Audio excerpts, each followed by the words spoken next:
Kisah kelahiran Nabi Muhammad SAW. Assalamualaikum warahmatullahi wabarakatuh. Bismillahirrahmanirrahim. Alhamdulillahirabbil alamin. Wassalatu wassalamu ala asrofil anbiya'i wal mursalin. Sayyidina wa maulana Muhammad wa ala alihi wassohbihi azmain. Amma ba'du. Di sebuah kota kecil bernama Makkah yang terletak di jantung Arab Saudi pada tahun 570 Masehi, sebuah peristiwa besar yang akan mengubah sejarah dunia tengah berlangsung. Di antara pegunungan dan gurun pasir yang kering, seorang anak yang akan menjadi nabi besar bagi umat Islam lahir. Inilah cerita kelahiran Nabi Muhammad SAW. Cerita dimulai dengan pasangan suami istri yang sangat mulia, Abdullah dan Aminah. Mereka berasal dari suku Quraisy yang dihormati di Mekah. Abdullah adalah putra dari Abdul Muthalib, pemimpin suku Quraisy. Sementara Aminah adalah wanita yang lembut dan soleh. Mereka menikah dan dianggap sebagai pasangan yang sangat bahagia. Pada suatu malam yang indah di bulan Rabiul Awal, Aminah merasa sangat gembira. Dia merasakan sesuatu yang sangat istimewa dalam kandungannya, sesuatu yang tidak bisa dijelaskan dengan kata-kata. Dia merasakan kehadiran Allah yang kuasa dalam hidupnya dan merasakan cahaya yang memenuhi rumahnya. Malam itu, Aminah bermimpi, mimpi yang indah. Dalam mimpinya dia melihat sekelompok malaikat yang turun dari langit membawa cahaya dan berbicara dengan lembut kepadanya. Nabi Muhammad lahir. Waktu pun berjalan dan tibalah saat yang dinantikan. Aminah merasa sakit dan saat itulah cahaya yang dia lihat dalam mimpinya menjadi kenyataan. Di sebuah rumah batu yang sederhana, di tengah-tengah keindahan malam, Nabi Muhammad lahir. Wajahnya memancarkan cahaya dan pada saat itu dunia menjadi lebih terang. Ketika kelahiran Nabi Muhammad diketahui Abdul Muthalib, kakeknya yang bijaksana, merasa sangat bahagia. Dia tahu bahwa cucunya ini akan memiliki takdir besar. Kakeknya memberikan nama Muhammad yang berarti terpuji. Ini adalah nama yang akan menjadi pujian untuk seluruh umat manusia.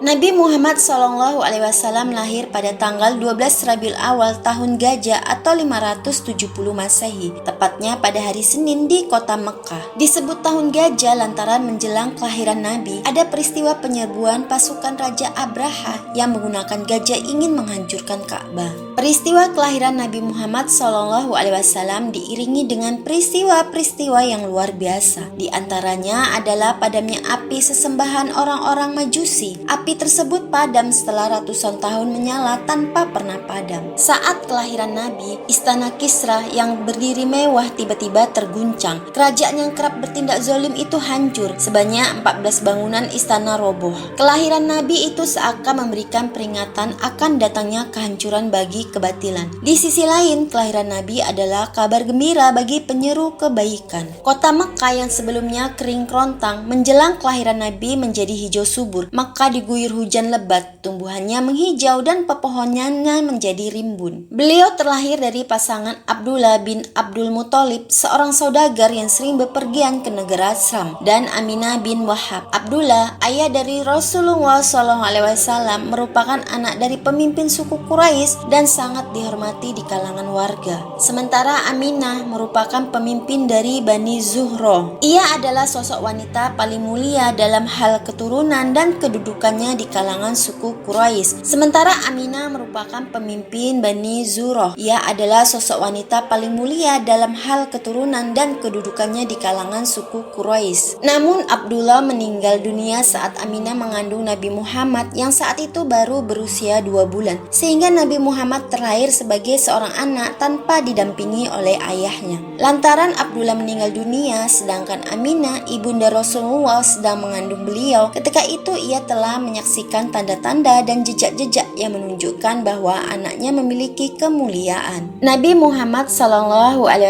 dan ibu susunya. Dikisahkan dari buku Sirah Nabawi Ibnu Hisham karya Ibnu Hisham, kisah kelahiran Nabi Muhammad SAW berlanjut saat sang ibu Aminah mengutus seseorang untuk mengabarkan tentang kelahiran anaknya kepada Abdul Muthalib, kakek Rasulullah. Abdul Muthalib sangat senang dengan kelahiran Nabi Muhammad. Abdul Muthalib membawa bayi Nabi Muhammad SAW ke Ka'bah. Hal ini dilakukannya untuk berdoa sekaligus sebagai ungkapan rasa syukur kepada Allah atas kelahiran Nabi Muhammad. Kakek Rasulullah SAW kemudian menyerahkan bayi bayi Muhammad kepada salah seorang ibu susuan dari Bani Sa'ad bin Bakar. Ibu susuannya bernama Halimah binti Abi Zu'aib. Sebelum Halimah menjadi ibu susu yang terpilih, diceritakan bahwa saat itu Halimah dan rombongannya pergi ke Mekah.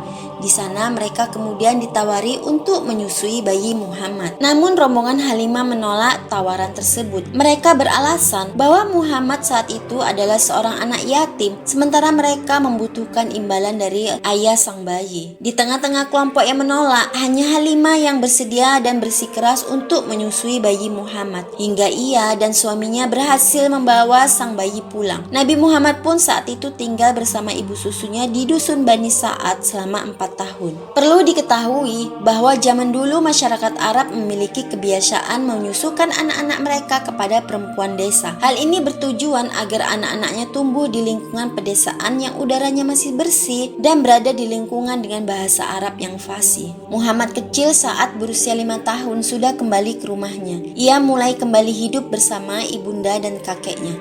Namun tak lama setelah itu, tepatnya saat Rasul berusia 6 tahun, Nabi Muhammad juga kehilangan sang ibu Siti Aminah yang meninggal dunia setelah mereka berdua berziarah ke makam Abdullah. Aminah dikabarkan jatuh sakit sebelumnya dan dikuburkan di sebuah desa bernama Abwa. Alhasil Nabi Muhammad SAW kembali ke Mekah bersama Ummu Aiman, sosok pelayan di keluarganya yang kemudian dianggap sebagai saudara sendiri oleh orang tua Nabi Muhammad SAW.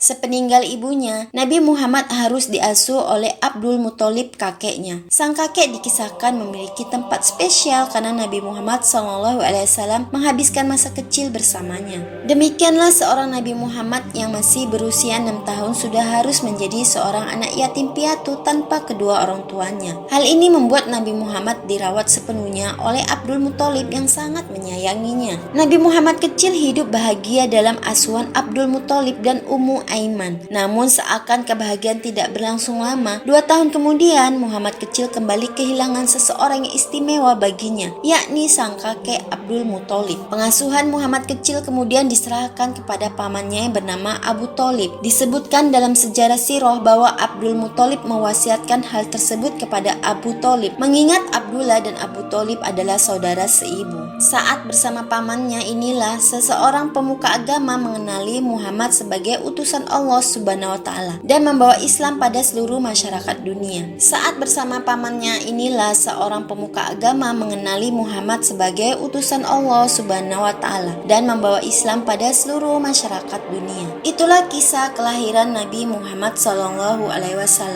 Wassalamualaikum warahmatullahi wabarakatuh.